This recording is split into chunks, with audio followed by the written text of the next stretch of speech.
За гэтэл харамсалтай нь хүмүүс бидний хувьд амьтнаас ялгаатай хамгийн том нэг зүйл нь юу вэ гэхээр бид нэр энэ зуухт эсвэл тэмц гэдэг хариу урвалыг зөвхөн ингээд бодлороо үүсгэж чаддаг.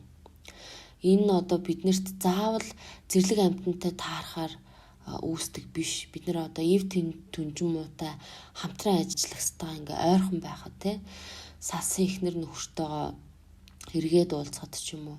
За энэ төгжрэлтэй орчин нөхцөлд амьдрахад ууртай хүмүүстэй таарахад онцгой нөхцөл байдалд орлоо.